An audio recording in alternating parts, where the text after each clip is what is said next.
Assalamualaikum dan salam sejahtera. Saya Nur Faiza binti Ahmad akan membentangkan kepentingan toleransi budaya di Malaysia dan cadangan penambahbaikan yang dapat meningkatkan tahap toleransi budaya di Malaysia.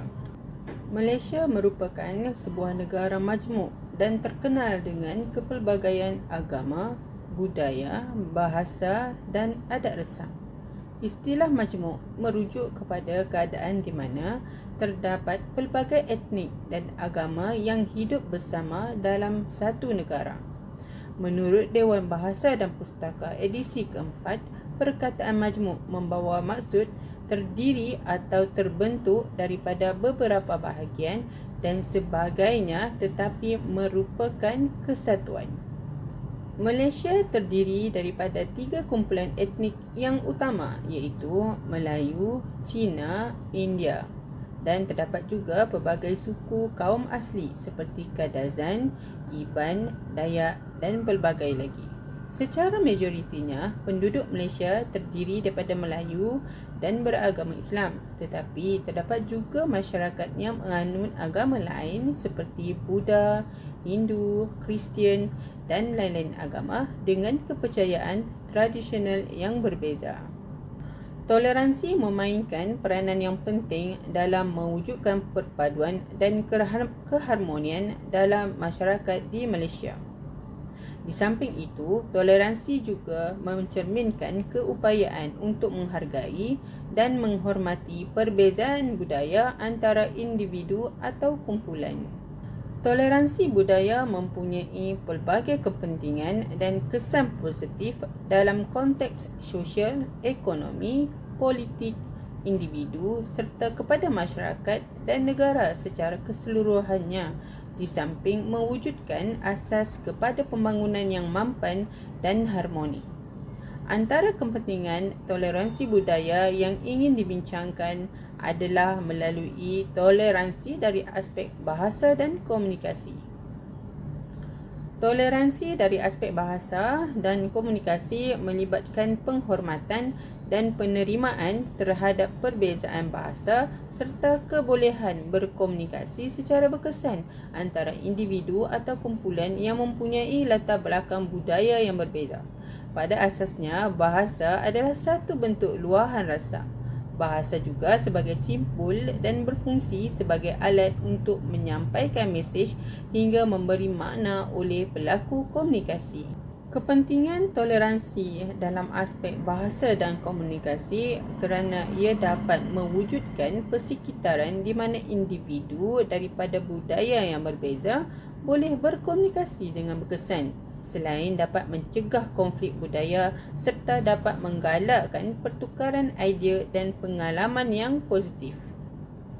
Oleh itu, toleransi dalam bahasa dan komunikasi amat penting dalam konteks masyarakat yang semakin global dan kepelbagaian budaya yang wujud di persekitaran masyarakat tersebut. Seterusnya, toleransi budaya dalam konteks agama dan kepercayaan juga sangat penting dan memberi impak yang sangat ketara kepada pembangunan negara. Toleransi agama dan kepercayaan merupakan tingkah laku dan prinsip yang menggalakkan penerimaan bersama terhadap perbezaan agama dalam masyarakat tanpa diskriminasi atau prejudis. Ini melibatkan penghormatan terhadap kepelbagaian kepercayaan agama dan menghormati hak setiap individu untuk mengamalkan agama mereka mengikut kepercayaan masing-masing. Apabila masyarakat dapat menghormati dan menerima perbezaan agama dan kepercayaan bagi setiap anggota masyarakat, keadaan ini akan memberi sumbangan positif kepada kestabilan sosial, keharmonian dan pertumbuhan ekonomi. Selain itu, melalui toleransi agama dan kepercayaan, konflik agama yang boleh mengancam keamanan dan kestabilan sosial sesebuah negara dapat dielakkan. Selain itu, toleransi budaya dalam aspek pendidikan dan ilmu amat penting kerana pendidikan mempunyai peranan utama dalam membentuk sikap, pemahaman dan nilai masyarakat. Toleransi pendidikan dan ilmu dapat memberi impak positif yang meluas, termasuklah menghormati kepelbagaian budaya, mencegah diskriminasi dan menggalakkan keterangkuman dalam masyarakat. Hal ini dapat membantu membentuk pemahaman global terutamanya di kalangan pelajar. Saya Nur Hidayah binti Mansur, nombor matrik JK12963/19. Antara cadangan yang boleh diketengahkan untuk memastikan toleransi budaya terus menjadi amalan bagi setiap anggota masyarakat di Malaysia adalah melalui bahasa dan komunikasi. Bahasa Melayu memenuhi standard yang ditetapkan sekaligus dinobatkan sebagai utama kebangsaan dan digunakan dalam semua urusan rasmi maupun tidak rasmi di Malaysia.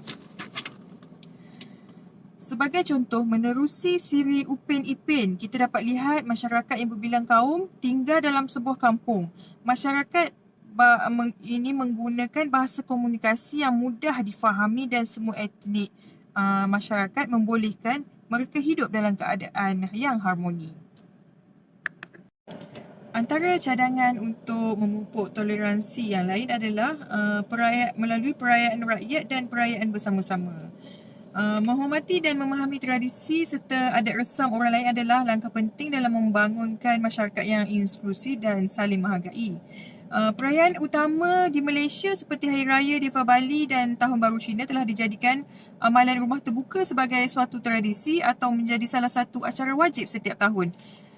Sambutan rumah terbuka Aidilfitri misalnya disambut secara meriah tanpa mengira kepercayaan agama anutan dan kaum keturunan. Ini menunjukkan rakyat Malaysia bersikap terbuka dengan perbezaan dan norma dan nilai budaya terutamanya dalam memupuk toleransi kaum di Malaysia. Selain itu, cadangan lain bagi memupuk toleransi budaya adalah melalui makanan dan masakan.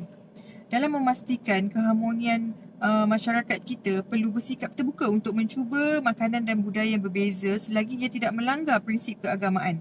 Walaupun ada makanan dan masakan tertentu yang tidak boleh dimakan oleh golongan yang beragama Islam, namun kita perlu menghormati keperluan diet tertentu dan kepercayaan agama tertentu supaya saling menghormati antara kaum itu. Sebagai contoh, etnik di Sabah yang memakan ulat saku. Hal ini kita tidak boleh mempersendakan makanan budaya etnik tersebut walaupun kita diharamkan untuk memakannya. Antara cadangan penambahbaikan lain adalah melalui pendidikan dan pengetahuan yang diajar di sekolah. Kurikulum yang mencerminkan budaya tempatan merangkumi sejarah, tradisi, sumbangan pelbagai kumpulan etnik di Malaysia dapat membantu pelajar memahami warisan budaya di Malaysia. Sebagai contoh berkenaan dengan perayaan Ponggel yang diadakan di sekolah, terdapat kebimbangan ibu bapa terhadap perayaan tersebut. Oleh yang demikian, pihak kementerian telah mengeluarkan surat kepada ibu bapa yang beragama Islam untuk mengurangkan kebimbangan mereka dalam pembambitan anak mereka semasa sambutan perayaan diadakan. Ianya hanyalah sebagai usaha menyemai semangat toleransi kaum dan persahapahaman dan saling menghormati dalam kalangan masyarakat yang berbilang bangsa. Antara cadangan penambahbaikan yang terakhir adalah dari segi konteks agama dan kepercayaan perlu ditambah baik. Agama Islam merupakan agama rasmi persekutuan yang telah termaktub dalam Perlembagaan Persekutuan. Namun bukanlah hak agama Islam semata-mata, namun boleh dimiliki oleh penganut kepercayaan agama lain tetap dihormati selagi ianya tidak mengganggu gugat ketenteraman, menyulitkan keadaan ataupun membawa kesan negatif yang boleh memudaratkan pihak lain.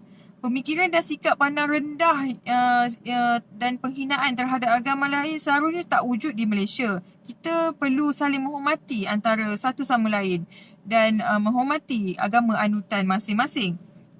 Sebagai contoh, di Malaysia setiap tempat ada menyediakan ruang untuk amalan keagamaan yang berbeza untuk kemudahan mereka beribadah.